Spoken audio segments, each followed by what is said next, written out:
Bon les amis, sujet du jour important et en plus sujet un petit peu plus personnel aujourd'hui, c'est une vidéo un peu plus chill, un peu plus freestyle j'ai envie de dire.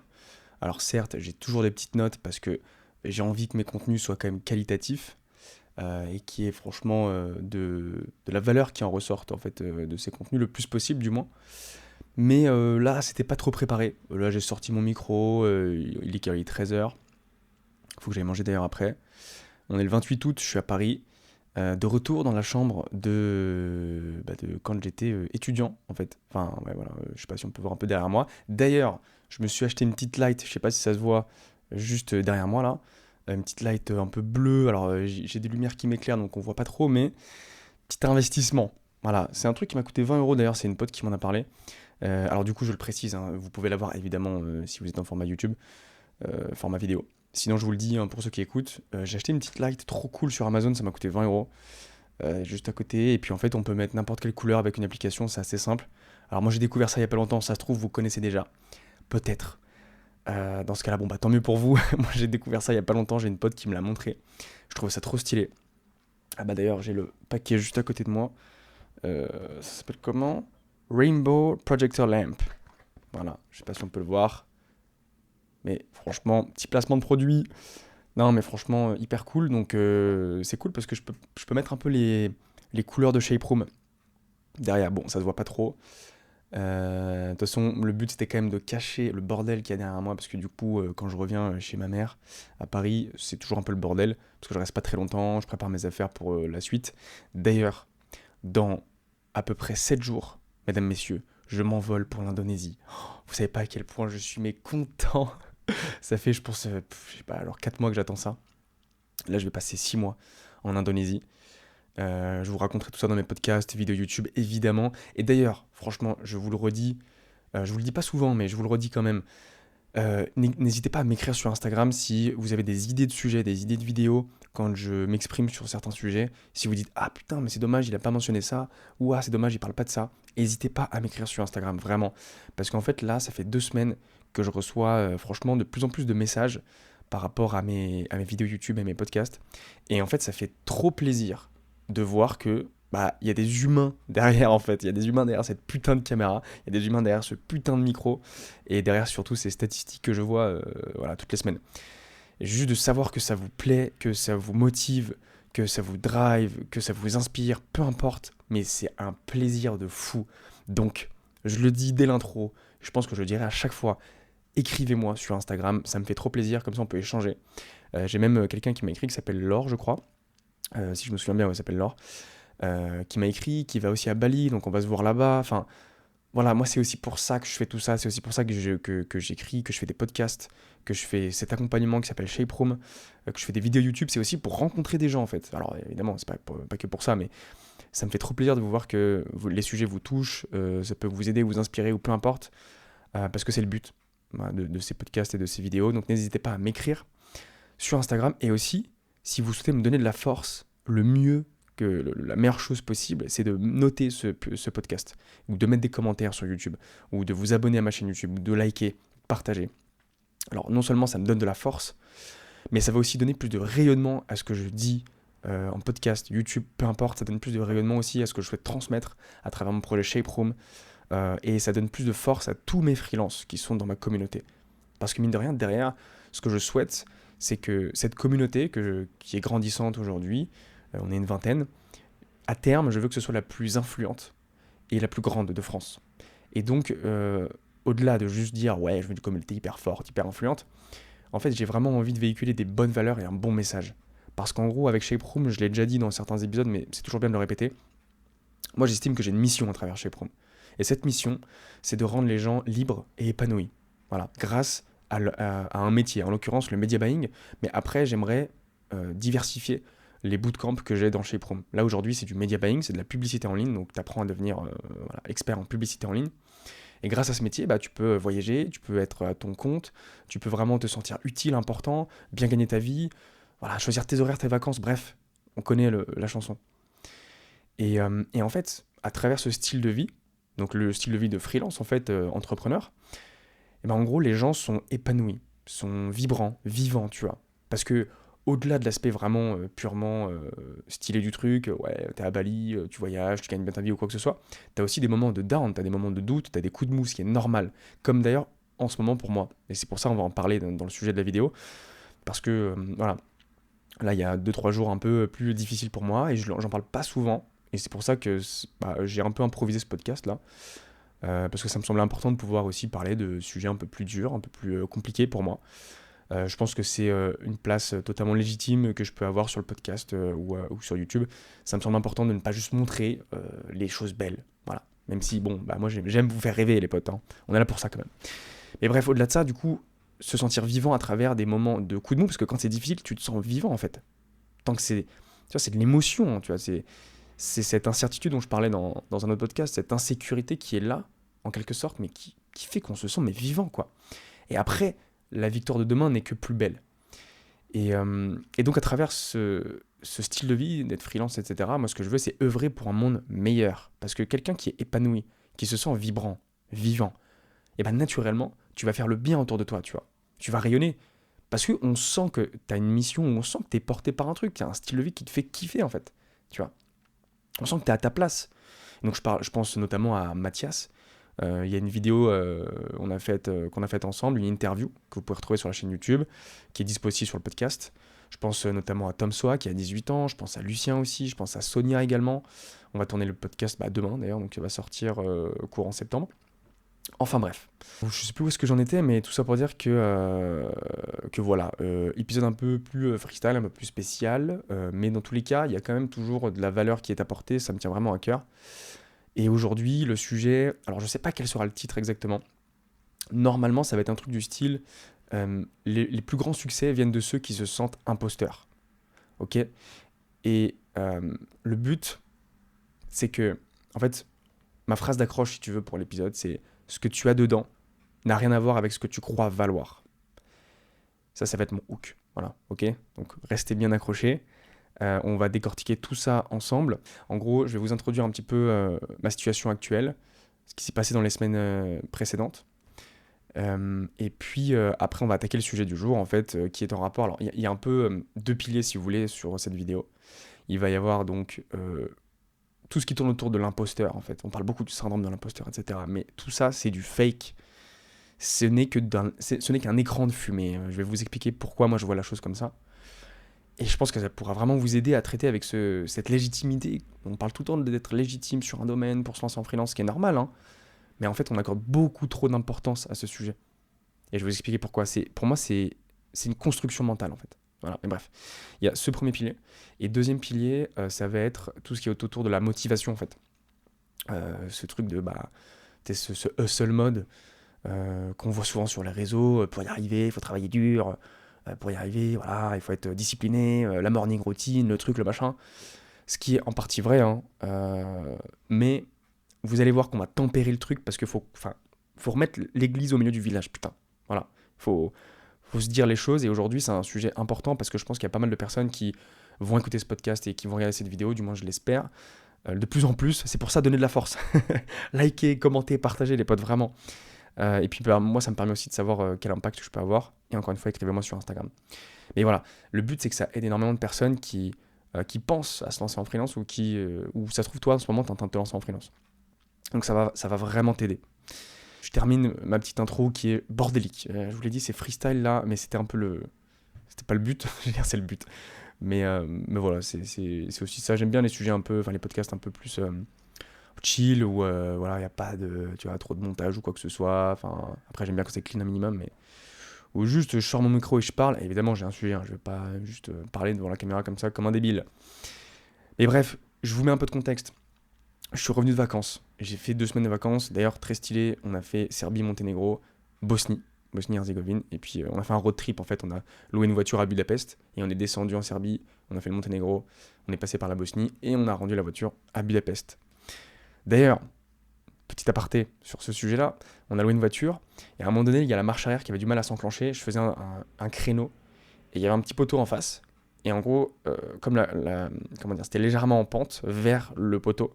Et comme la marche arrière avait du mal à s'enclencher, la voiture, quand je lâchais l'embrayage, en fait, le frein plutôt, pardon, la voiture continuait à avancer.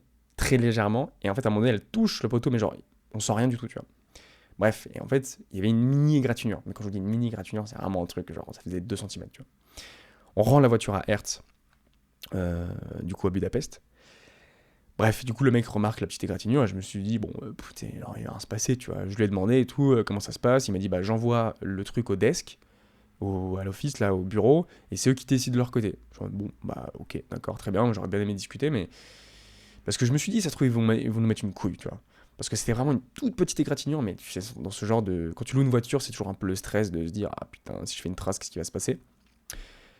Donc, il envoie le truc au bureau, et le lendemain, je crois, ou 2 jours après, je reçois un mail avec la facture. Là, j'étais en mode, putain, il nous facture. Je regarde donc, j'ouvre le PDF, je regarde la facture, et là, je vais tout de suite sur la ligne du bas, parce que tu t'en bats les couilles du reste. Je vais à la ligne du bas, et là, je vois quoi? Je vois 500 balles. 500 balles. J'étais en mode, mais ils se foutent de ma gueule, quoi. Genre, à quel moment mais c'est même pas une égratignure, c'est une petite trace, tu sais. La voiture, elle a touché, littéralement, elle a effleuré le poteau, tu vois. 500 balles. Du coup, j'ai quand même répondu, j'ai dit, les gars, expliquez-moi juste 2 secondes pourquoi je dois payer 500 balles. Parce qu'il y avait juste la facture en mode, voilà, il y a une égratignure, paye, connard. Enfin bref, voilà, petite anecdote. C'est donc du coup 2 semaines hyper sympas, j'ai pu couper, c'était cool. Donc là, c'était en août, on est le 28 août, ça fait combien de temps que j'ai repris là? Ça fait une semaine? Ouais, je sais même plus, une semaine, un truc comme ça. Bref, et du coup, me voilà de retour dans le projet, dans Shape Room. Et je dois vous avouer qu'il y a une semaine trop bien, où je me sentais bien, etc. Et puis là, je dois vous avouer que c'est plus compliqué. Alors, pas d'un point de vue résultat. C'est en fait ce qui se passe avec les gens avec qui je bosse, surtout au sein de l'agence, où ça me peine beaucoup, parce que, alors je vais pas évidemment tout vous raconter, il y a quand même des trucs qui doivent rester privés, mais il y a des choses qui ont été dites, et du coup qui vont se passer, qui malheureusement ne contribuent pas au chemin que je souhaite emprunter en fait. Ça ne va pas dans ma vision. Et nos chemins vont très certainement se séparer avec ces personnes en question avec qui je travaille. Et du coup, ça me peine beaucoup parce que c'est des amis en vrai, enfin, c'est des potes à travers le business, si vous voulez. Et tout ça pour vous dire que voilà, c'est pas tous les jours facile. Je suis pas juste digital nomade, je suis en freelance et je vous enseigne mon métier. J'ai aussi une agence, j'ai une communauté, donc un collectif. Il y a évidemment l'accompagnement avec du coaching, des exercices, une plateforme de vidéo, etc. Mais voilà, j'aime bien vous donner aussi les coulisses parce que ça me paraît important. Si vous me voyez sur Instagram, sur YouTube, bon à chaque fois je donne des conseils, je parle souvent de ma vie, je donne pas mal de trucs hyper positifs, mais je trouve intéressant de parler aussi de trucs un peu plus noirs. Voyageant le monde, un rêve de nomade, de Paris aux éclats des vagues. Je vous disais, on va parler un peu d'imposteur, d'une certaine manière, et de la motivation. Vous allez voir qu'il y a plein de sujets qui s'entrecoupent. Et d'ailleurs, pour cet épisode-là, ce que je me suis dit, j'ai travaillé avec ChatGPT et je me suis dit, pose-moi des questions, comme si on était une interview, et moi je vais y répondre. Donc on va tester ce format. Et encore une fois, n'hésitez pas à me dire ce que vous en pensez. Écrivez-moi sur Instagram. Si vous arrivez sur cette chaîne YouTube, sur cette vidéo, si tu arrives sur ce podcast, déjà je vais me présenter rapidement, mais n'hésite pas à voir mes réseaux sociaux. Sur Instagram, c'est Nicolas Shaperoom, SHAPEROM. Et m'écrire sur Insta et me dire si cet épisode te plaît, même s'il y a des trucs qui te plaisent pas, tu me dis ça c'était pas ouf pour telle raison. Ça m'aiderait de fou en vrai. Aidez-moi les gars. Je vais me présenter avant de continuer. Je m'appelle Nicolas Dorfman, j'ai 27 ans. Mon anniversaire était le 2 août. Voilà. Si vous souhaitez me souhaiter mon anniversaire, n'hésitez pas. Mais encore une fois, mes DM Instagram sont ouverts. Donc j'ai fondé Shape Room il y a maintenant un peu plus d'1 an. Shape Room, qu'est-ce que c'est? Il y a 3 verticales. Il y a une première, c'est le bootcamp. On a appelé ça le Shape Camp, parce que c'est pas n'importe lequel. C'est le bootcamp de Shape Room, dans lequel je t'apprends mon métier et je t'aide à te lancer en freelance de A à Z. C'est-à-dire que tu connais rien, et tu as des cours sur le marketing digital, sur le media buying, la publicité en ligne. Tu as des exercices avec Google Ads, Facebook Ads. On t'apprend à devenir expert sur Google Ads et Meta Ads. Meta Ads, c'est Facebook et Instagram, si jamais tu ne le sais pas. Et donc on t'apprend le métier avec des exercices, des quiz, des vidéos de formation, des fiches récap, etc., etc. Et ensuite, tu vas avoir la partie lancement. Donc on va t'apprendre et t'accompagner surtout de A à Z pour poser ton offre, ton positionnement, savoir te démarquer. Ensuite, aller trouver tes clients, aller discuter avec eux. Et le plus important, c'est en fait on va t'apprendre et t'accompagner à signer tes clients. C'est vraiment un accompagnement de A à Z. On te prend de zéro, entre guillemets, de zéro, et on t'amène à 1. À 1, c'est au minimum ton premier client, grand minimum. Et ensuite, la deuxième verticale, c'est mon collectif. Je t'en parlais tout à l'heure, la communauté. Donc c'est une communauté de freelance, experts en publicité en ligne. Et c'est une continuité du Shape Camp. Donc en fait, le Shape Camp t'amène de 0 à 1 et la communauté t'amène de 1 à 10. Et d'ailleurs, il y a des nouveautés qui vont arriver. On va lancer des mini-formations beaucoup plus avancées sur Google et sur Meta. On va également proposer un coaching personnalisé, donc on va appeler Road to 10K, parce qu'il y a des freelances qui ont envie d'aller jusqu'à 10 000 euros par mois. Et donc, on va faire un groupe personnalisé, restreint, avec peut-être 5 personnes dans ces eaux-là, pour les accompagner. C'est moi qui vais les accompagner en perso, de A à Z, jusqu'à qu'ils tapent les 10 000 euros par mois. Donc, c'est pas une blague, hein. Moi je l'ai fait, et donc je sais comment faire. Et donc, on va les accompagner jusqu'à là. Voilà, au-delà de ça, on va développer aussi des co-living, des coworking, on va faire plus de rencontres également. On va lancer un système d'ambassadeurs aussi, parce qu'en fait, là, cette communauté, c'est pas juste la mienne, c'est aussi surtout la leur. Donc, quand je dis la leur, c'est mes shapers, mes freelances.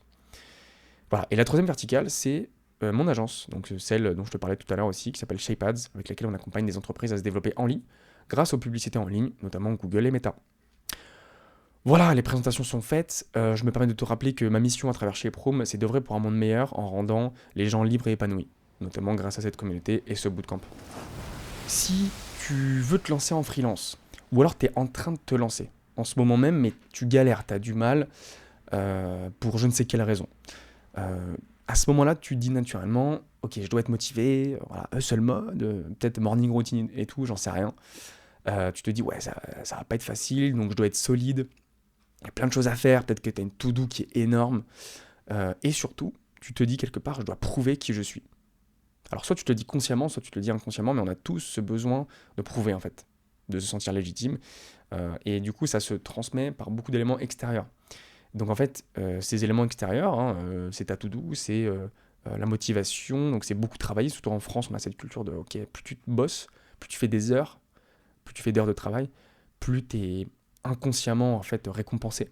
Alors au taf, c'est même consciemment récompensé. Mais toi, tu vas te dire, ok, j'ai beaucoup bossé, je suis bien, alors que c'est pas forcément une bonne idée. Si tu bosses, je sais pas, 10 heures par jour, mais que tu bosses pas d'une manière smart, bah, en fait, c'est débile, tu vois, ça sert à rien. Il vaut mieux bosser 6 heures et vraiment avoir une bonne organisation, tu vois, et être smart.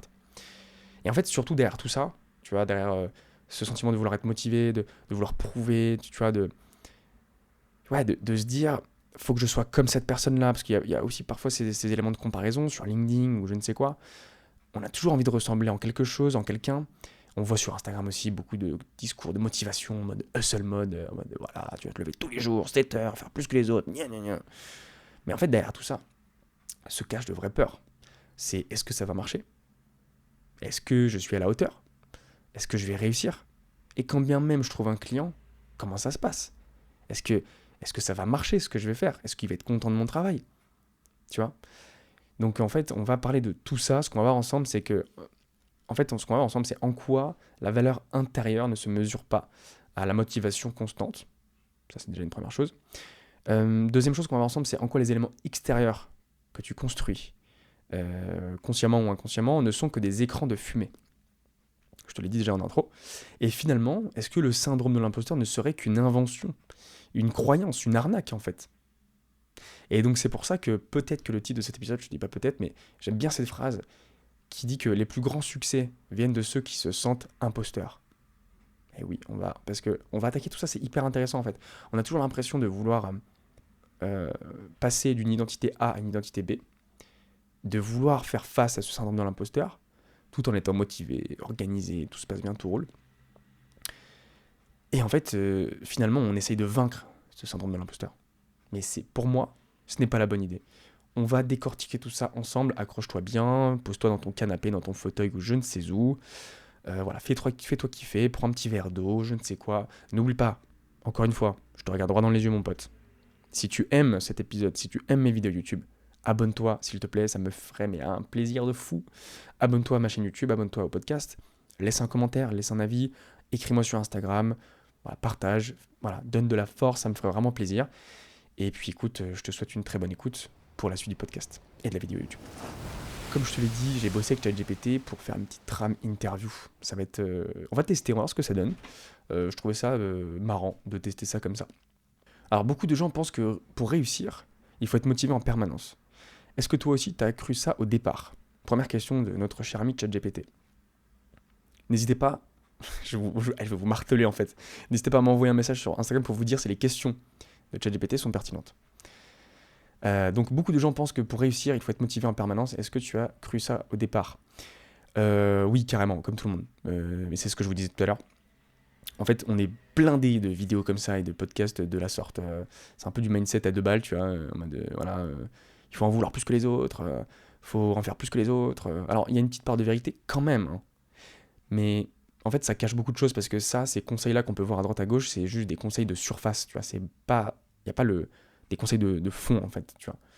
Donc oui, je pensais qu'il fallait être motivé en permanence. Et donc, en fait, le danger avec ça, c'est que si tu te sens pas motivé, parce qu'en plus, la motivation, ça va, ça vient. C'est pas constant. Là où la discipline est constante. Mais au-delà de ça, en fait, quand tu te sens pas motivé, du coup, tu te dis putain, j'y arriverai pas, je suis pas motivé, je suis pas au niveau comme les autres qui ont l'air trop motivés. En plus, si tu traînes sur LinkedIn, tu vois que des posts. LinkedIn, ça commence à me saouler, les gars. Vraiment. C'est vraiment juste des vitrines, quoi. Les gens ne font que se vendre. Ce qui est normal dans un sens aussi, tu vois. Mais ça me pète un peu les couilles, quoi. Genre, les mecs, ils font que des posts. Alors, pas tous, attention, je mets pas tout le monde dans le même panier. Il y en a quand même beaucoup qui se vendent énormément. Et donc, ça, c'est dangereux parce que si tu te lances en freelance, ou même si tu commences à te renseigner ou quoi que ce soit, bah, t'es mis face à ces posts. Et donc, en fait, si, le jour où t'es pas motivé, ou même si t'es débutant, disons, t'es à la page 1, tu vas voir des mecs qui sont à la page 20, qui sont naturellement motivés ou je ne sais quoi. Et donc, bah, ça va te démotiver en fait, ça va te pousser un peu vers le bas, ça va te... Moi j'en ai des freelances qui me le disent, qui me disent putain ça me saoule quand je vois un tel, il écrit ça, il a l'air d'être tellement chaud, moi qu'est-ce que je vois à côté, tu vois. Et donc on a l'impression qu'on doit toujours être dans cette motivation constante pour build up, et c'est dangereux parce qu'en fait le jour où tu n'as pas de motivation, tout s'effondre, parce que ce n'est qu'un écran de fumée la motivation. Ce qu'il faut c'est le fond, c'est le why, c'est pourquoi tu fais ce que tu fais, c'est une vision, tu vois. Donc c'est pour ça que j'en parle beaucoup moi dans mes vidéos, mais également dans mon accompagnement. C'est d'avoir une vision qui est claire. Alors, pas forcément un truc super carré, etc., mais de savoir où tu vas, qui tu veux devenir, quel style de vie tu veux avoir. Et de se recentrer d'une part sur soi, donc il y a le pourquoi pour toi, mais il y a aussi le pourquoi pour le monde qui t'entoure. Parce que tu vois ce que je te disais tout à l'heure, ce truc de vouloir être légitime, ce syndrome de l'imposteur, toutes ces choses-là, et puis même la comparaison sur LinkedIn, en fait, ce ne sont que des éléments extérieurs qui te renvoient à ta propre personne. Donc en fait, ça veut intimement dire que tu es centré sur toi. Tu es un peu nombriliste en fait. Et puis tous les êtres humains sont plus ou moins comme ça. On est tous centrés sur nos besoins, sur notre image, machin. Mais c'est ça l'erreur. Parce qu'en fait, on a l'impression qu'on doit se vendre, qu'on doit prouver, qu'on doit être légitime. Mais en fait, à partir du moment où tu tournes ton attention vers les projets que tu vas accompagner, vers tes futurs clients ou je ne sais qui d'autre, là, ça change ta perception des choses. Parce que tout n'est qu'une question de perception. En fait, toi, on t'a toujours vendu un prisme qui est tu dois te vendre, tu dois être motivé, tu dois faire ci, tu dois faire ça. Mais en fait, tu tournes ton attention vers ton prospect, vers tes projets, les projets que tu veux accompagner, les clients que tu veux accompagner. Et là, tout change. Tout change parce qu'en fait, tu n'es plus en train de te dire je dois prouver, moi je dois me vendre, je dois faire ci, je dois faire ça, regarde l'autre, il est comme ça, moi je suis pas comme ça. Non. Là, tu es en train de te dire il y a un mec qui a besoin de mon aide en fait. Et puis moi, même si tu es débutant, tu as forcément des skills, des compétences qui sont beaucoup plus développées que je ne sais qui d'autre.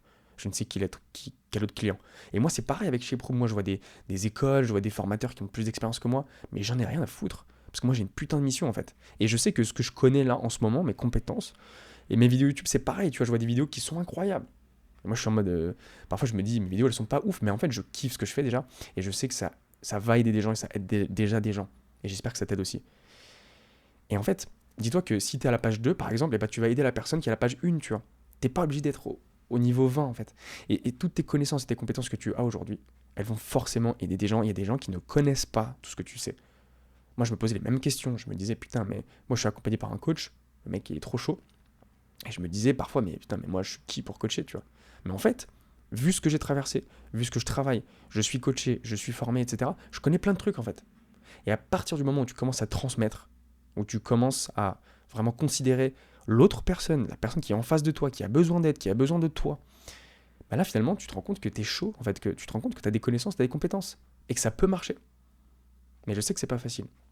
Je sais que c'est pas facile, mais je trouve que c'est parfois irresponsable de se dire, bah, vu que je ne suis pas à 100%, parce que moi j'entends souvent ça, ah oui, il faut que je connaisse tout à 100%. Non, c'est pas possible, tu peux pas tout connaître à 100% de toute façon. Mais donc en fait, si tu te dis, vu que je suis pas à 100%, eh ben, je peux pas aider, mais en fait tu laisses plein de personnes au bord du chemin. Et moi je trouve ça irresponsable personnellement. Donc tout ça pour dire, pour répondre à ta question, Mister ChatGPT qui est juste derrière moi, enfin derrière la caméra, beaucoup de gens pensent que pour réussir il faut être motivé en permanence. Est-ce que toi aussi tu as cru ça au départ?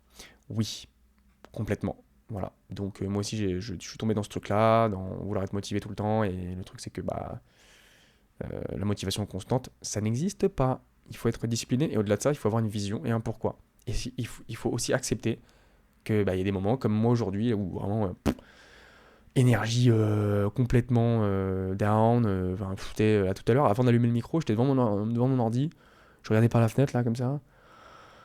C'est pas facile quoi. Voilà, et je me suis dit que c'était le bon moment pour justement enregistrer parce que ça peut peut-être ça peut peut-être résonner avec toi. Deuxième question, mais j'ai l'impression que c'est quasiment la même. Quand tu entends motivation constante, qu'est-ce que ça évoque pour toi? Ah bah ça évoque ce que je viens de vous dire. Motivation constante, bullshit. Voilà, voilà ce que ça évoque pour moi. C'est motivation constante, ça n'existe pas. Il y a des moments de down.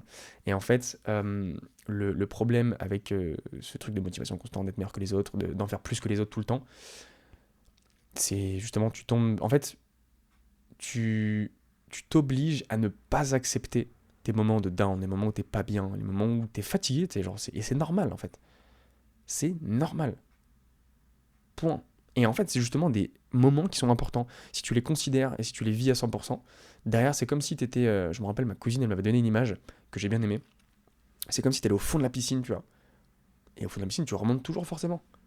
Par le poids de ton corps, etc. Tu remontes en fait. Et je trouvais ça hyper intéressant. Donc moi, j'estime qu'aujourd'hui, je suis un petit peu au fond de la piscine quand même. Mais ça va remonter, je le sais. En fait, dans ces moments-là, tu sais que tu as des techniques pour en sortir le plus rapidement possible. On va peut-être en parler. La méthode SCAFA. Je t'en parlerai, j'en ai déjà parlé dans une vidéo. Mais au-delà de vouloir en sortir vite, accepter le moment, le vivre pleinement, parce que c'est là où tu te sens vivant, tu vois. Et après, tu sais que ça va remonter, en fait. Il y a toujours un moment donné où ça s'arrange, où les choses, elles s'arrangent. Pourquoi est-ce que tu penses qu'on est nombreux à croire qu'il faut toujours être motivé pour avoir une chance de réussir? Pourquoi est-ce que tu penses qu'on est nombreux à croire ça? Bah, parce qu'en fait, c'est notre éducation. Franchement, c'est notre éducation. C'est aussi ce qu'on voit sur les réseaux sociaux. Euh, voilà quoi, c'est. En fait, en France, on est éduqué au try hard. On est éduqué surtout au work hard, on va dire. Work hard, je mets un peu l'accent. On n'est pas éduqué à fail fast, tu vois, genre à échouer, à tester, à apprendre. Non, on est éduqué à plus tu bosses, mieux c'est. Peu importe ce que tu fais, c'est ça qui est fou quand même. Moi, quand j'étais en entreprise, je comprenais pas ça.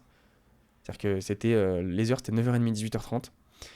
Si tu avais fini toutes tes tâches à 18h, moi, je me rappelle d'une phrase de ma manageuse qui m'a dit: non, mais s'il te reste 30 minutes, moi, j'ai des tâches de 30 minutes, hein, si tu veux. Mais. Nique ta race. En fait, en France, c'est fou. On n'accorde pas d'importance à l'être humain, à son bien-être. Enfin, beaucoup moins que d'autres nationalités. Et en fait, le repos fonctionne tout autant que ton 8 heures de travail, tu vois. En fait, en France, on ne considère pas la possibilité que une semaine peut rentrer en 4 jours, tu vois. Alors que, bien sûr que si. Ce n'est qu'une question de perception, ce n'est qu'une question de mental et d'organisation, évidemment. Donc, c'est cette éducation, en fait. Et le truc, c'est que, comme c'est tellement ancré en nous, bah, on l'applique tous les jours, même sans s'en rendre compte, tu vois. Naturellement, plus on bosse, plus on va être rassuré. Et j'en parlais avec des potes, tu vois, parfois quand on bosse pas, limite, ça nous fait culpabiliser, en fait. On est là, on est en mode, putain, mais je bosse pas, je fais rien. Mais c'est ok, genre, c'est normal. Enfin, genre, il y a des fois, t'as besoin de repos, et des fois, t'es fatigué, et c'est normal. Et le repos est tout aussi important que tes moments où t'es dans le rush, tes moments où tu bosses, tu vois. Moi, je le considère comme ça, tu vois. Il faut vraiment ramener de l'importance. Il y a Fabien Olicard que tu connais peut-être sur YouTube, qui est assez connu, qui a fait pas mal de livres, qui en parle, qui dit que les moments où tu te fais chier, les moments où tu fais rien, en fait, c'est tout aussi important que les moments où tu tryhards, les moments où tu bosses. Parce qu'en fait, ton cerveau, il est au repos. Et en fait, en arrière-fond, tu vois, le subconscient et même, je pense aussi, le conscient. Bon, je suis pas du tout expert sur le sujet, hein, mais derrière, ça va bosser, en fait, ça va avancer. C'est comme, il y a un biais qui existe. Quand tu commences une tâche et que tu l'as pas fini, ton cerveau, il y pense toujours parce qu'il le met en mode en cours. Et donc, il travaille dessus, tu vois. Et donc le fait de ne pas finir une tâche, c'est pas si grave parce que ton cerveau, il y travaille quand même, il va peut-être améliorer certaines choses. Tu vas peut-être y revenir plus tard. Tout ça pour dire que les moments de pause, les moments où tu fais rien, en fait, tu mets ton cerveau en pause, ça crée des connexions neuronales, ça te rend plus créatif, ça te rend plus productif. Donc c'est tout aussi important. Tu as déjà ressenti cette pression de devoir performer, même quand tu n'avais pas l'énergie. Alors ça, carrément, ouais. Ouais, carrément, ouais. Alors je pense que la première fois que je l'ai ressenti, c'était au taf, en fait. C'était au taf. Enfin, au taf, quand j'étais en agence. J'ai un exemple précis en tête. Mais un truc, ça m'a saoulé, putain, rien que d'envie d'y penser, ça me vénère. Mais heureusement, ça a changé pour moi, c'est cool quand même. Et donc, si toi, t'es salarié d'ailleurs, et que tu veux te lancer en freelance, t'hésites pas, j'ai un lien en description. Et c'est le moment pub là. Non, mais tu peux déjà te renseigner, tu peux voir l'accompagnement chez Proom et voir ce que c'est le media buying pour voir si ça t'intéresse. Parce que je vais te parler de quand j'étais en salarié. Il y a un truc qui m'a saoulé de fou. J'étais en vacances au Mexique pendant 2 ou 3 semaines, je crois, un truc comme ça, 3 semaines, je crois. Donc, t'as le décalage horaire, ok. Donc, je fais 3 semaines de vacances, au mois d'août. Je reviens, je crois que c'est la troisième semaine d'août, un truc comme ça. Je reviens, je fais tout mon taf et tout, je fais toutes mes tâches. Et je me rappelle le jeudi midi, un truc comme le jeudi matin, j'avais fini quasiment toutes mes tâches, tu vois. Bref, du coup, je demande aux autres s'ils ont besoin d'aide pour aider, pour faire des trucs, parce que, bah, évidemment, voilà, culture française, bah, c'est 5 jours par semaine, et tu remplis tes 5 jours, même si, bon, c'est pas très smart, mais bon, bref. Et en fait, la semaine suivante, après être rentré, alors du coup, cette semaine, quand je suis rentré, évidemment, après le Mexique, dis-toi que je suis rentré le dimanche, le lundi, je reprenais le taf. Donc j'étais forcément un peu fatigué, tu vois, t'es en décalage horaire. Surtout que quand tu fais ouest vers est, c'est fatigant, tu vois. Moi, quand je vais à Bali, par exemple, ou en Asie, quoi, bah en fait, quand tu te couches vers genre 23 h ou minuit, en gros, ton corps, il pense que c'est l'après-midi, il pense que c'est une sieste. Parce que t'es en plus 6, plus 7. Donc en fait, quand j'étais au Mexique et que je suis rentré en France, j'étais en plus 6 en France. Donc c'était l'après-midi au Mexique et le soir en France. Et donc en fait, je me couche à 23 minuit, mais après, je me réveille au milieu de la nuit. Parce que mon corps, il pensait que c'était une sieste, tu vois. Donc tu dors 2 heures et après, t'es réveillé, t'es en forme. Donc le temps de te recaler, moi, il me faut généralement 3 4 jours. Donc t'es fatigué en fait parce que tu vas quand même au taf vu que t'es obligé d'y aller en plus, parce qu'en plus le télétravail du coup évidemment c'était tout un sujet. Donc on considère même pas le fait que tu sois fatigué, c'est non, tu te démerdes, tu viens au boulot, voilà. Encore une fois, encore une autre très belle idée ça.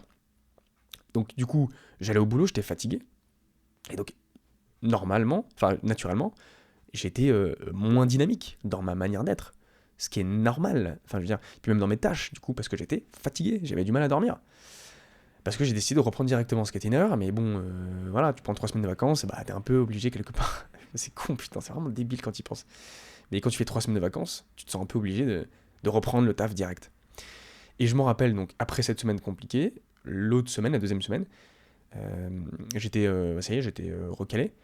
Et j'ai un point avec ma manageuse qui me dit, ouais Nico, moi il y a un truc qui m'a un peu interpellé la semaine dernière, c'est que je te sentais beaucoup moins dynamique que d'habitude.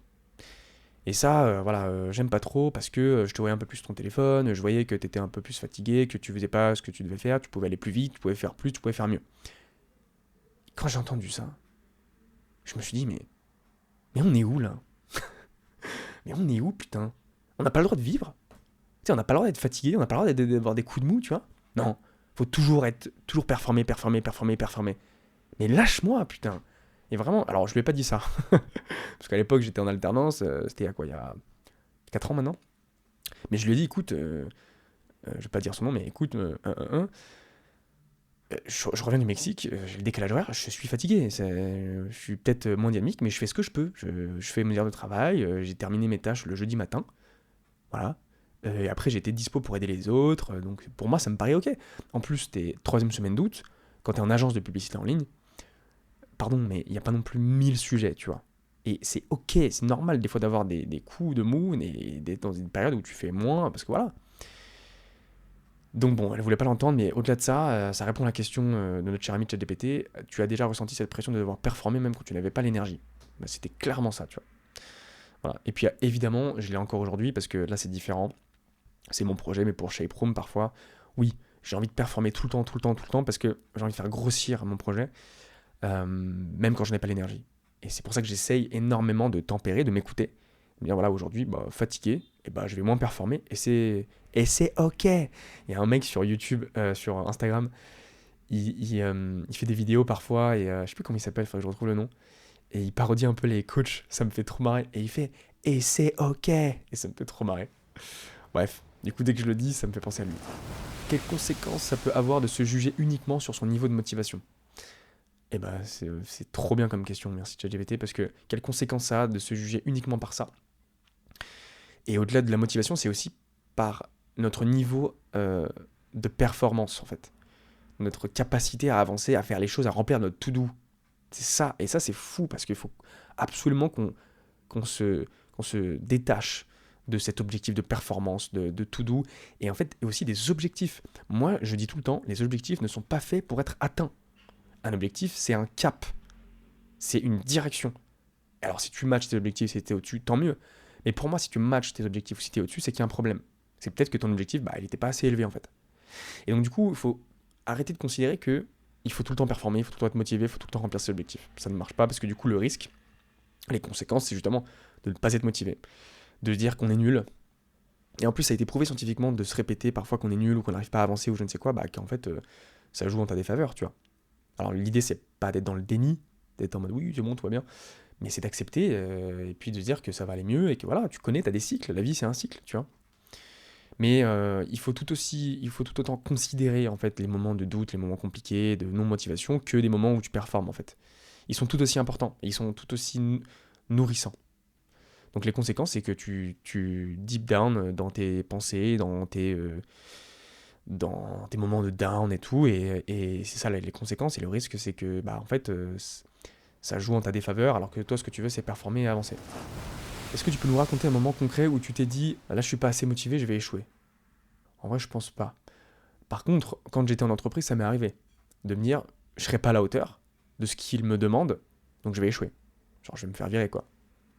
Alors qu'en vrai je faisais bien mon taf, tu vois, mais on n'arrêtait pas de me juger sur mon paraître. C'était mon dynamisme, machin. On me disait même, quand on donne des trucs à faire, on a l'impression que tu t'en fous, que t'as un comportement je m'en foutiste.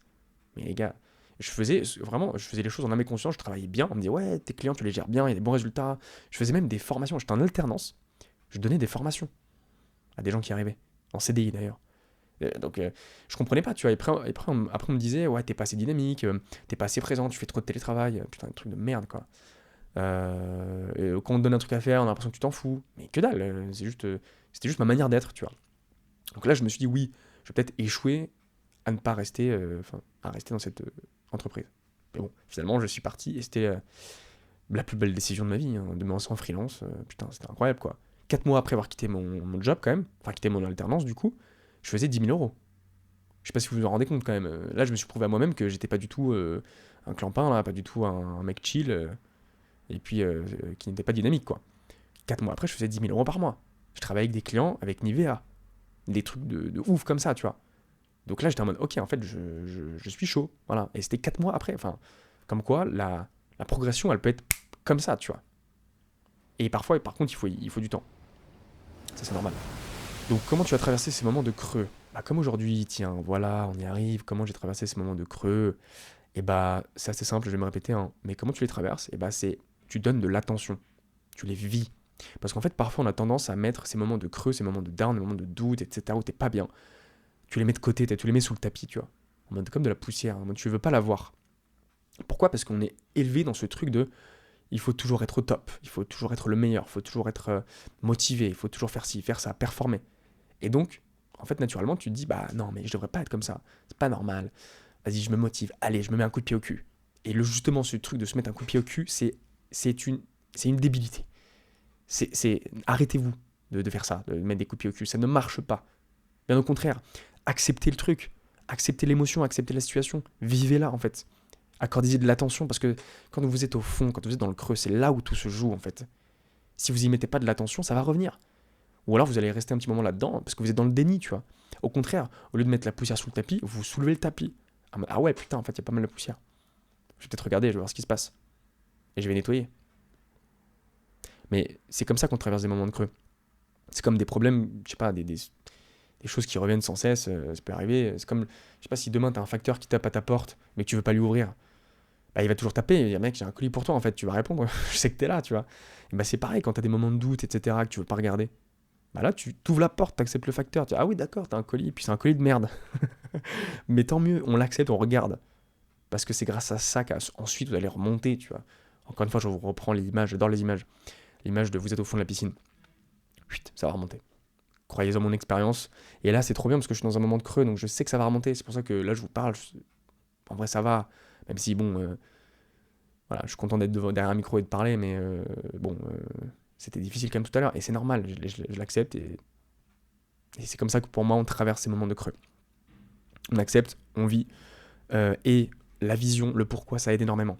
La vision, le pourquoi. Voilà, pourquoi vous faites ce que vous faites et où est-ce que vous allez concrètement. Ça, c'est des fondations ultra importantes. Qu'est-ce qui compte vraiment quand la motivation n'est plus là? Et bah, c'est ce que je vous disais, c'est la vision, c'est le pourquoi vous faites ce que vous faites, le sens que vous y mettez. C'est tout bête, hein. Mais enfin, et encore une fois, c'est pas forcément trouver un sens de fou en mode je veux contribuer au monde et tout. Pas forcément. Ça peut tout simplement être moi je veux être chill dans ma vie, je veux travailler 3 jours par semaine et qu'on me laisse tranquille et que voilà, je fasse mes vacances, que je sois en van, j'en sais rien. C'est des trucs comme ça. Donc c'est la vision, le pourquoi. Je dirais aussi votre entourage. Et je dirais donc entourage, donc vos amis, votre famille, etc. Parce que si vous souhaitez devenir freelance, si vous souhaitez vous lancer dans l'entrepreneuriat, entourez-vous de ces gens-là. Et après, il y a votre environnement naturel. Moi, je sais que quand je suis à Paris, c'est compliqué. Je sais pas pourquoi, franchement. Il y a une énergie ici qui ne me plaît pas. Et j'ai du mal à m'endormir, j'ai du mal à me réveiller, c'est bizarre. Donc ça, c'est aussi à considérer, évidemment. C'est pas pour rien qu'il y a plein de gens qui sont dans des endroits comme Bali ou d'autres. Il n'y a pas que Bali, évidemment, mais d'autres endroits comme ça. Ah, il y a une question que j'aime bien, et justement, on parle de syndrome de l'imposteur. Alors, est-ce que tu dirais qu'on peut réussir même si on se sent parfois imposteur? Alors là, mais carrément, carrément. Ouais, enfin, on y arrive sur ce sujet. Pour moi, ce syndrome de l'imposteur, c'est un écran de fumée, en fait. Parce que t'es salarié, tu veux te lancer en freelance, t'as un changement d'identité, d'accord? Donc c'est normal que tu ressentes cette non-légitimité, ce syndrome de l'imposteur, comme on l'appelle. Et en plus, on met un énorme mot, un syndrome, mais c'est juste que t'es pas encore arrivé à l'identité B, tu vois. Donc c'est normal que tu dises, est-ce que je vais être à la hauteur? Pourquoi les entreprises vont travailler avec moi, etc. C'est normal, logique. Et moi, c'est pareil quand j'ai lancé Shape Room. Je dis, mais attends, moi, je vais être formateur, je vais être coach. Qui suis-je? Donc, et pour autant, bon, je suis pas arrivé encore là où je veux vraiment arriver, mais ça réussit, tu vois. Là, on est presque une trentaine d'élèves. Ils doivent être 25, un truc comme ça. C'est fou. L'année dernière, j'en avais 4. Je sais pas si vous vous en rendez compte quand même. Donc oui, on peut réussir même si on se sent imposteur, carrément. Et justement, je trouve, et ça va être l'ouverture, donc la fin de cet épisode. En fait, justement, pour réussir, pour moi, il faut être imposteur, en fait. Parce qu'encore une fois, on disait, les moments de down, les moments de doute, etc., on met ça sous le tapis, on se donne un coup de pied au cul, on avance quand même, on est un peu dans le déni. Et bah, l'imposteur, c'est pareil. Parce qu'en fait, il y a je vais pas dire syndrome, ce sentiment de non-légitimité, d'être imposteur. Et en fait, on veut le vaincre, en fait, à chaque fois, tu vois, on le met de côté, tu vois. On veut pas l'accepter, on veut pas le regarder en face. Parce que ça nous fait peur. Mais c'est comme quand t'es petit, où, tu sais, t'as peur du monstre qui est sous le lit, là. Mais du coup, t'as peur de le regarder, en fait. T'as peur de voir ce qu'il y a sous le lit, tu te mets sous la couette. Alors qu'en fait, t'allumes la lumière, tu regardes sous le lit, tu sais qu'il n'y a rien. Ben, le syndrome de l'imposteur, c'est pareil. Il faut le regarder. Parce qu'en fait, et ça, c'est très drôle parce que je l'ai appris avec une élève qui a terminé. Elle m'a dit, je me suis mis dans la peau d'une experte freelance média buyer. Je le répète, je me suis mis dans la peau d'une experte freelance média buyer. Et en fait, c'est ça. Elle s'est mise dans la peau d'une impostrice. Je sais pas si ça se dit, dans la peau de l'imposteur, en fait. C'est ça, pour moi, le hack. Même si on va pas dire que c'est un hack. Mais en fait, c'est vraiment... C'est un jeu de rôle. C'est un peu ça. C'est un jeu. Et en plus, partir du principe que la vie est un jeu, c'est génial. C'est un jeu. T'es en discussion avec ton prospect. Et t'es là. Limite, tu t'habilles bien. Limite, tu mets une chemise pour vraiment dire à ton cerveau, je suis expert. Je suis freelance, tu vois. Et en contrepartie, ça veut pas dire que tu dois oublier le sentiment, que tu dois mettre de côté tout ce qui se passe, etc. Mais en fait, le fait de te conditionner, de dire à ton cerveau, d'envoyer l'information, d'y croire, de le faire, vraiment, de se dire, bah, je suis expert, bah, en fait, naturellement, tu vas le devenir. Parce on passe tous par là, tu vois. Moi, le premier. Tout le monde. On part tous de zéro. Hein. Pour arriver là où sont les plus grands, il faut passer par cette étape-là. Donc, je vais continuer sur ces questions parce qu'elles sont intéressantes, mais pour moi, le syndrome de l'imposteur, ce n'est qu'un écran de fumée, en fait. On ne devrait même pas dire imposteur. Je ne sais pas ce qu'on pourrait dire d'autre, mais c'est ce sentiment de ne pas être légitime, en fait. En fait, il n'est pas question de ça, parce que du coup, tu es tourné vers toi, c'est ce que je disais au début. Le risque, c'est ça, c'est que tu te dis, bah en fait, je suis qui, moi, je. Mais la personne en face de toi, elle en sait forcément moins que toi. Parce que tu as forcément appris peut-être un métier ou je ne sais quoi. Tu vois, genre, je prends l'exemple de mes élèves. Bon, bah, ils prennent leur premier client en 3-4 mois. Ils trouvent leur premier client. On a une moyenne entre 1 et 4. Donc on est environ à 2,5 à chaque fois à la sortie du chef camp. Je disais qu'on est tourné vers nous-mêmes. Parce qu'en gros, donc mes élèves, parfois, ils me disent, oui, mais moi, je. Moi, je me sens pas comme ci, je me sens pas comme ça. Mais en fait, en face de toi, même si ça fait que, guillemets, hein, que 3-4 mois que tu travailles ces sujets, que tu t'exerces, etc., mais t'en sais mais 1000 fois plus que la personne qui est en face de toi. À tel point que, tu vois, moi, je vois ce qui se passe. Mes élèves, quand ils sont en interview, donc en prospection, etc., ils se rendent compte qu'ils sont trop chauds, en fait. Quand ils font des audits, ils sont en mode, mais en fait, je me rends compte que je sais, en un clin d'œil, je sais pourquoi ça va pas. Il y en a un, il s'est placé sur un exercice assez difficile, c'était niveau média buyer, 2 ans d'expérience, tu vois, genre vraiment. Mais le mec, il a réussi haut la main. Haut la main. C'est fou.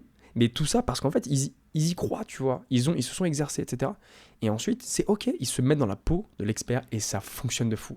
Il n'y a pas d'imposteur parce qu'ils sont tournés vers leurs prospects. Ils vont les aider, en fait. Typiquement, il y a une freelance que j'ai formée qui a repris un client qui a été accompagné par une agence, mais l'agence faisait tellement mal le travail, comme malheureusement beaucoup d'agences, que bah, en fait, bah, du coup, la cliente, l'entreprise, elle s'est dit, bah, je vais travailler avec elle, avec cette freelance, parce que bah, elle connaît. La fille, ça fait 4 mois. 4 mois. Il y a 4 mois, elle y connaissait rien. Donc, voilà. Tout ça pour dire que ce sentiment d'être imposteur n'existe pas. Il existe parce que vous vous êtes tourné vers vous êtes tourné vers le moi-je, quelle image je renvoie, et machin. Non, on s'en fout. Allez aider des gens. Il y a des entreprises qui ont besoin de vous, des projets qui ont besoin de vous. C'est ça qui est important. Et les ads, ça aide énormément la publicité. Alors, il y a plein d'autres choses, hein, mais la publicité, ça aide énormément. Ça, c'est vraiment intéressant. Qu'est-ce qu'on devrait mesurer à la place de notre motivation pour savoir si on avance vraiment? Pour moi, il y a 2 choses. La première, c'est chaque petit pas, chaque petite victoire. C'est tout bête, hein. Mais l'année dernière, j'avais 4 clients. Alors, j'en voulais plus, évidemment. Hein, on en veut toujours plus, de toute façon. Mais 4 clients, c'était déjà une putain de victoire, tu vois. J'avais jamais fait un lancement de formation, etc. 4 clients, c'est une putain de victoire. Donc, c'est chaque petite victoire. Et même au-delà de ça, tu vois, c'est ok, j'ai une nouvelle offre, j'ai un nouveau prospect, un nouveau client, j'ai, je sais pas, un nouveau profil LinkedIn, j'en sais rien, peu importe, mais chaque petite victoire, il faut les célébrer parce que c'est ce qui va construire ta victoire de demain. C'est comme quand tu construis une maison, bah tu la construis pas en un clin d'œil, tu mets pièce après pièce, voilà, et chaque pièce, chaque élément ajouté à cette maison, bah, te rapproche de cet objectif-là. Donc ça, c'est la première chose. La deuxième chose, c'est l'impact que tu peux avoir autour de toi. Donc c'est l'impact que tu peux avoir avec tes clients, l'impact que tu as aussi autour de toi, hein, avec tes potes ou je ne sais quoi, parce que si tu es en freelance et que tu te lances, tu vois, et même au tout début, quand tu as tes tout premiers clients, tu as l'impression que tu es débutant, que c'est le début, mais tu t'en rends pas compte. Tu as déjà un impact de fou sur tes clients et un impact aussi sur les gens qui peuvent t'entourer parce que tu peux inspirer des gens. Et donc pour moi, c'est ce qu'on devrait mesurer. On devrait mesurer chaque petite victoire parce que c'est ça qui fait que on avance vers là où on veut aller et l'impact qu'on a vraiment sur les business qu'on accompagne, sur les gens qu'on accompagne, sur les gens qu'on aide, les projets, et sur les gens qui nous entourent aussi, tu vois. Ça, je trouve c'est très important. Et je rajouterais peut-être une troisième chose qui est surtout la croissance personnelle. Voilà, ne pas juste se fier à ce qui se passe à l'extérieur, mais aussi ce qui se passe à l'intérieur. Parce que dans tous les cas, pour changer son monde extérieur, il faut d'abord changer son monde intérieur. Et donc noter qu'il y a un changement intérieur, ça c'est aussi une putain de victoire. Donc il faut mesurer ça, au-delà de la motivation, voilà, con. Quelles questions chacun devrait se poser ce soir en rentrant chez lui pour réfléchir différemment à sa valeur intérieure? Je vais résumer ça en une phrase. À 20 ans, t'es le fruit de ton éducation. À 40 ans, t'es le fruit de tes décisions. Et à 70 ans, tu es le fruit de l'impact que tu as sur le monde. Voilà, je vais finir là-dessus parce que je trouve que cette phrase me permet d'apporter énormément de sens à ce que je viens de dire. Donc en fait, même si tu as genre 20 ans, tu vois, pour moi, il faut penser long terme, il faut penser à l'impact que tu vas avoir sur le monde qui t'entoure. Que ce soit en B2B avec des entreprises, comme en B2C avec des particuliers, peu importe. Tu vois, pour moi, c'est très important et ne pas négliger la phase des 40 ans où en fait, tu es le fruit de tes décisions. Les décisions que tu vas prendre aujourd'hui, ça se trouve, tu as déjà 40 ans, hein, mais dans tous les cas, il n'est pas trop tard. Les décisions que tu vas prendre au quotidien, pas forcément des grandes décisions, hein, mais des décisions de tous les jours au quotidien, c'est ce qui va construire donc la victoire de demain, et c'est ce qui va aussi te construire toi en tant qu'être humain, en fait. Et c'est ce qui va déterminer ta valeur intérieure, en fait, je trouve. Donc c'est l'impact que tu as autour. Et en fait, ça revient au concept d'être tourné vers l'extérieur, tourné vers la personne qui est en face de toi, ou les personnes qui sont en face de toi, qui ont besoin d'aide, qui ont besoin de ton expérience, de qui tu es. Et au-delà de ton expérience, au-delà de tes skills, c'est aussi toi, qui tu es toi, en fait. Tu vois, moi, quand les gens ils me rejoignent dans Shape Room, ils rejoignent pour leur projet, pour apprendre un métier, mais aussi pour moi. Ils achètent un bout de Nicolas, comme ils vont acheter un bout de je ne sais qui, un bout de toi qui va te lancer en freelance, en fait. Ils achètent de l'humain, tu vois. Et ça, c'est ultra important. Et chaque être humain est différent. Et ça, il faut le valoriser, parce qu'on a tous tendance à vouloir ressembler à je ne sais qui. Mais vous avez une valeur intérieure qui est déjà présente. Vous n'avez pas besoin de la développer. Vous l'utilisez, et ensuite, elle va évidemment évoluer. Et donc, je trouve ça très important pour finir cet épisode, parce que on a toujours tendance à penser qu'on n'est pas assez, qu'on doit être comme ci, comme ça, qu'on doit ressembler à je ne sais qui, et donc il y a ce syndrome de l'imposteur, on doit être motivé. Mais il y a déjà, en fait, tout est en nous déjà. Il faut juste aller voir ce qui se passe, avancer, avoir cette vision et ce pourquoi aussi, comme je vous l'ai dit. Et tout va se mettre en place petit à petit, brique après brique. Et ne pas aller trop vite. Le chemin le plus rapide, c'est le chemin le plus long, en réalité. Parce que si vous souhaitez construire un truc de fou, ou même juste réussir en freelance, il faut apprécier le chemin, et le chemin, il peut être long. Il peut être long. Moi, ça m'a mis presque 1 an avant de me lancer à 100% en freelance. Hein. Chez Proom, ça fait plus d'1 an que je développe, tu vois. Et pour moi, ce n'est que le début. Donc, il faut aussi apprécier tous ces moments-là, en fait, ces moments de down, comme je le disais, et apprécier cette lenteur. Parce qu'on est toujours dans il faut aller vite, il faut aller vite, il faut aller vite, le marché, il évolue vite. Ah, il y a un tel qui fait ça, il y a un tel qui fait ça, on s'en bat les couilles. Ce qui est important, c'est ce qui se passe à l'intérieur, l'impact que vous avez autour de vous. Et vous n'avez pas besoin d'avoir un impact de fou malade. Si vous avez déjà que 4-5 clients, c'est déjà très bien. C'est comme moi au début, j'avais que 4 clients, mais j'étais déjà super content parce que ça se lançait, tu vois. Alors évidemment, t'en veux toujours plus. Mais brique après brique, si vous avez une vision et un pourquoi, ça va fonctionner. Il y a les piliers qui sont là, les fondations sont là, ça va fonctionner. Il faut juste y mettre de l'énergie, du temps, et à un moment donné où, boum, just got paid, tu vois, ça va se déclencher, tu vois. Comme quand j'ai quitté mon job et au bout de 4 mois, j'ai gagné 10 000 euros, c'était genre impensable 1 an avant. 1 an avant, je me lançais. Donc voilà. Conclusion. Tout ça pour dire que les plus grands succès viennent de ceux qui sont imposteurs, tout simplement. Pourquoi ? Parce que il y a cette transformation naturelle, le cerveau, il s'imprègne de cette nouvelle identité. Parce que vous jouez un rôle, en fait, tout simplement. Et donc, il n'y a pas d'imposteur. Chaque personne évolue. Chaque personne n'est jamais à 100%, c'est normal. Et même nos présidents, même les gens les plus grands de ce monde, et tout le monde doute, tout le monde a peur. Tout le monde évolue. C'est ça qui est beau, d'ailleurs. Donc, les plus grands succès viennent de ceux qui sont imposteurs. Elon Musk, Mark Zuckerberg, quand ils ont commencé, c'était des putains d'imposteurs. Ils sont devenus ce qu'ils sont devenus. Voilà les amis, on va s'arrêter là. C'est la fin de cet épisode. J'espère qu'il vous aura plu. J'espère qu'il vous aide et qu'il vous donne de la motivation. Parce que pour moi, c'était un épisode important. Voilà, on se retrouve pour un prochain épisode, pour une prochaine YouTube. Je vous l'ai dit, abonnez-vous. Laissez un commentaire si ça vous plaît. Laissez un like, partagez. N'hésitez pas à m'écrire sur Instagram. Et on se retrouve à très bientôt pour d'autres épisodes et plein d'autres aventures. À très vite. Ciao.